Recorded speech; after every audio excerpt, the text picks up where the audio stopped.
Adrian, as a guy who spent some time in the NL West on two different teams, we're kind of seeing a little bit of a. Listen, in my lifetime, I haven't really seen a really good Padres team. No offense to you or anything like that. You were the best part of that Padres team when you were there.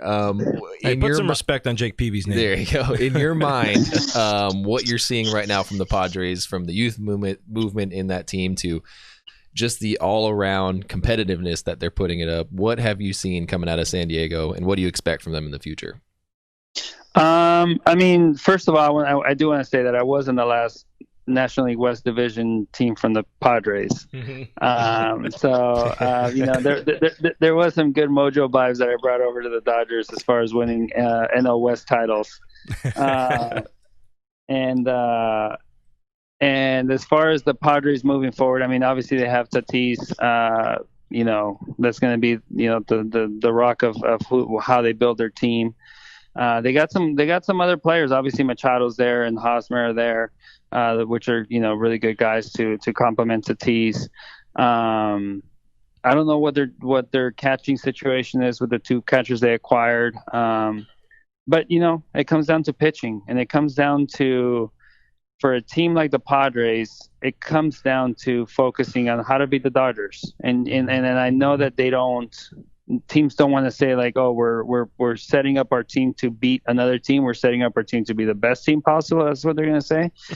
But if they want to have success, they gotta be able to beat the Dodgers. Right. And so they have to get players that can not be intimidated by, first and foremost, the fans when they are back in, because the fans take over Petco. The fans, the players, the team.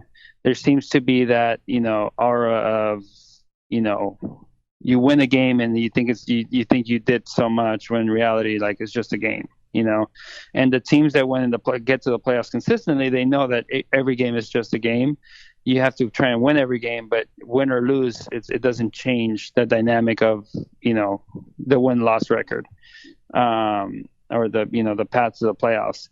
And some teams that are young get too high on some victories and too low on some defeats, and then they let those turn into bad streaks. So, if I think they have a lot of talent, I think they have a good team, but they have to set a team to compete and be able to beat the Dodgers if they want to be able to win a division. So, but obviously the Dodgers are at the top of the division talent-wise right now. I was thinking about that where you're pretty much saying something about, like, you didn't say it that way, but it's sort of like the act like you've been there mentality a little bit. It's something that the Dodgers have done a whole lot throughout your tenure and beyond. And that seemed like it sort of came a little bit to a head this particular postseason for LA, where maybe they ran into the Braves in sort of like a dump truck there, and obviously they eventually pulled out of it. They kind of pulled their heads out of their wherever and like, hey, oh crap, this actually means something. I'm just kind of curious for you as a player, and you've been on so many great teams from LA to San Diego, even your time through Boston where you were just putting up ridiculous numbers. Is there something to, like, when there's that expectation of winning, you can kind of get sort of a little lax in your head, or not in your head, but I don't know, maybe you don't treat every game like the must win it is, or something like that. I don't know if I'm setting this up right, but I hope you, I think you get the kind of angle I'm going with it. Yeah, I do. It's one of those things that it's really, really hard to really explain. I always have a hard time explaining it to, like, my friends and family. That every game means a lot, but you cannot get high or low, and you cannot, get super excited and super depressed if you win or lose. So you kind of have to act like if it doesn't, if that makes sense. I think yeah. Even though every game means a ton, but you cannot let your emotions ride that roller coaster of a long season. So therefore, you have to just treat every game as a game, but you give it all you have for that one day, and then whatever the outcome is, you move on to the next.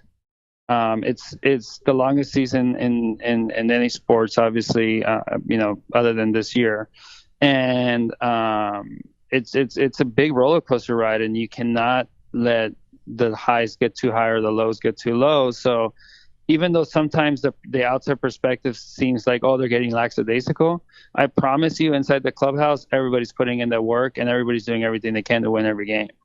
So sometimes people, from the outside, I can see how it can look like, oh, they're getting lackadaisical, but in reality, they're not, because I know what kind of meetings go into every day, every game. I know what kind of preparation goes into every game. And it's not like they're showing up to a game and just like saying, oh, today we're not going to prepare. We're just going to go out there and play, Right. Yeah, I mean, you play 162 games a year in a normal season, plus adding in playoffs. I can understand how you'd have to look at that and be like, look, we got to take this one game at a time. Yesterday was yesterday, and today's today. So I definitely get the misrepresentation maybe from fans when they're looking at it like, oh, they don't care about today. They're checked out of today. Look at them. It's like, well, dude, this is a whole new ball game from yesterday, man. Yeah, exactly. I remember, and I know you guys remember 100%, the game that when I was with the Padres and you had the 3 home runs in a row to tie the game and then the Nomar homer to win the walk-off. And everybody thought the Dodgers were going to win the division and go to the playoffs after that game, because everybody got so high on that one victory. Yeah. But right. there was still another 7 games left. And I learned a lot on that team in 2006 by the way that clubhouse responded to that loss, because that team was full of veterans, experience. You had David Wells and Trevor Hoffman and Jake Peavy and Woody Williams. And I mean, I can go on and on and on, Mike Piazza and all these guys that have been through it. And everybody in that clubhouse responded with like, hey, I understand it was a very emotional game that we just lost, but at the same time, tomorrow we go out and win, and we win the next X amount of games, we're still going to win this division. It didn't count for 10 losses. It counted for 1 loss, just like every other game. Yeah, that's a good pull right there. Yeah. And so that was, I mean, I learned a lot from that game, from experience, on how to deal with, these big games and how to respond with them. So those are the type of games that I can think of that gave me a lot of knowledge and experience into how to deal with these type of games.